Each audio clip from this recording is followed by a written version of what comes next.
एक नई वीडियो के साथ डिफेंस टुडे में आपका फिर से स्वागत है। पहले इसका नाम रिव्यू मास्टर विक्रांत था, अब इसको डिफेंस टुडे के नाम से जाना जाता है। अपनी सबसे पहली खबर की बात करेंगे। कल्याणी स्ट्रेटेजिक सिस्टम लिमिटेड की तरफ से निकलकर सामने आ रही, जो कि भारत फोर्ज की एक 100% सब्सिडरी है। इसको एक कॉन्ट्रैक्ट मिला है, लेटर ऑफ इंटेंट मिला हुआ है, जो कि AM जनरल US की तरफ से मिला हुआ है। वहाँ की एक कंपनी है जिसको कि ये लोग एडवांस आर्टिलरी कैनन्स सप्लाई करेंगे। ये पहली बार है कि भारत की किसी कंपनी को इन कैनन्स के सप्लाई के लिए चुना गया है, वो भी किसी US की कंपनी के द्वारा। और ये US की कंपनी US के आर्मी को ये सारी चीज़ें सप्लाई करेगी। असल में अबू धाबी में एक आईडेक्स 2025 चल रहा है, जो कि डिफेंस एक्सहिबिशन है। वहाँ पर ये कॉन्ट्रैक्ट साइनिंग या आप कह सकते हैं कि LOI दिया गया है। यहाँ पर ऐसा कोई नहीं है कि बहुत पुरानी कैनन्स की सप्लाई के लिए भारत की कंपनी को चुना गया है या जॉब वर्क के लिए कंपनी को चुना गया है। असल में US की जो माउंटेड गन सिस्टम है या टोप्ड गन सिस्टम है या अल्ट्रा लाइट गन जिसको कि हम लोग M777 के नाम से जानते हैं, उसमें चाहे 105 mm की या 155 mm कैलिबर की कोई भी आर्टिलरी सेल्स इस्तेमाल हो रहे हों, कैनन इस्तेमाल हो रहे हों, उसकी सप्लाई के लिए ये कॉन्ट्रैक्ट भारत फोर्ज को प्राप्त हुआ है। तो बहुत अच्छी बात है कि भारत की किसी कंपनी के द्वारा US को अब एक्सपोर्ट किया जा रहा है। कुल मिला के भारत का एक्सपोर्ट धीरे धीरे बढ़ेगा और हम देखेंगे कि कल्याणी ग्रुप की जो कंपनीज है वो आर्टिलरी सेल्स और आर्टिलरी गन्स के मामले में बहुत अग्रणी कंपनी बनने वाली है विश्व की। आर्मेनिया में भी हम लोग ये देख रहे हैं कि ये लोग आर्टिलरी गन्स वगैरह सप्लाई कर रहे हैं, बेच रहे हैं, एक्सपोर्ट कर रहे हैं और अब US में भी इस तरह के सेल्स और कैनन की सप्लाई चालू कर दी गई है। आपको सुनकर कैसा लगा कमेंट बॉक्स में बताइएगा। अब जब US की बात चली है तो ट्रंप की बात कर लेते हैं। और ट्रंप के आते ही ज़ेलेंस्की की हवा निकल गई है, जहां ट्रंप की तरफ से ज़ेलेंस्की को दबाव बनाया जा रहा है कि भाई रशिया से डील कर लो और ये युद्ध खत्म करो। वहीं ट्रंप की तरफ से फिर से सोशल मीडिया पे एक चीज़ लिखी गई और ये सुन के आपको बड़ा हंसी आएगी और समझ में आएगा कि ट्रंप अब ज़ेलेंस्की को किस प्रकार से देख रहे हैं। उन्होंने लिखा, डिक्टेटर विदाउट इलेक्शंस। असल में ज़ेलेंस्की जो कि प्रेसिडेंट था 5 सालों के लिए नियुक्त किया गया था, पर पिछले साल उसकी प्रेसिडेंटशिप की जो कार्यकाल था वो बिल्कुल ख़त्म हो गया था।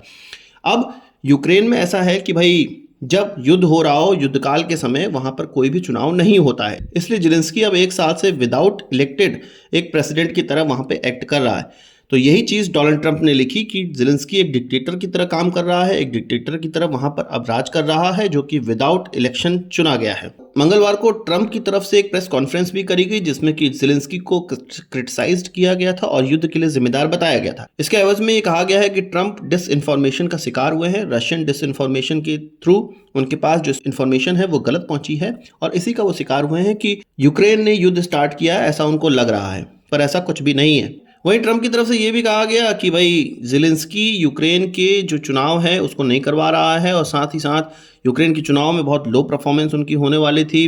इसके अलावा वो एक तरह से युद्ध के लिए जिम्मेदार बाइडेन को बताते हैं, अमेरिका को बताते हैं, जबकि वो खुद जिम्मेदार हैं इस युद्ध के लिए। अब कुल मिला के समझिए आप लोग कि ज़ेलेंस्की ने वेस्टर्न कंट्रीज़ और अमेरिका के दबाव में रशिया से युद्ध कर लिया और अब जैसे ही गवर्नमेंट चेंज हुई अब यूक्रेन पे दबाव बन रहा है भैया कि भाई तुम इस तरह के जो युद्ध है इसको ख़त्म करो। असल में पहले कार्यकाल में भी ट्रंप को रशिया का एक असेट माना जा रहा था और यहाँ पर फिर से ये सारी चीज़ें देखने को मिल रही हैं। अब ट्रंप रशियन असेट हो या ना हो, पर ट्रंप ये रशिया यूक्रेन युद्ध रुकवाने और जो अमेरिका की तरफ से यूक्रेन में फंड जा रहा है उसको बचाने की तरफ एक एक्ट किया जा रहा है और यही सारी चीज़ें कमेंट में उनके दिखाई भी दे रही है।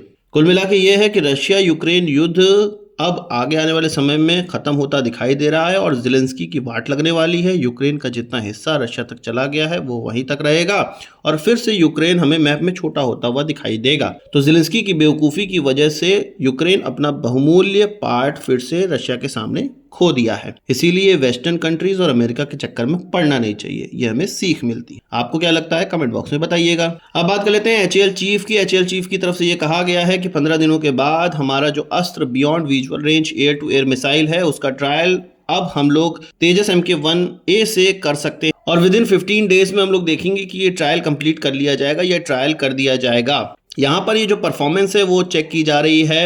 यहाँ पर एल्टा का जो ELM 2052 ऐसा रडार लगा है इस एयरक्राफ्ट में, उसकी परफॉर्मेंस देखने के लिए ये ट्रायल किया जा रहा है। असल में ऐसा लग रहा है कि इंजन की अगर डिलीवरी हो भी जाती तो तेजस MK1A डिलीवरी के लिए रेडी नहीं होता या पूरी तरह से रेडी नहीं होता, क्योंकि अभी भी काफ़ी हथियारों के ट्रायल अब किए जा रहे हैं, रडार का इंटीग्रेशन का ट्रायल किया जा रहा है, गन का ट्रायल अभी हम लोग सुने ही नहीं है कि इस एयरक्राफ्ट में हुआ है और हो सकता है भविष्य में हो।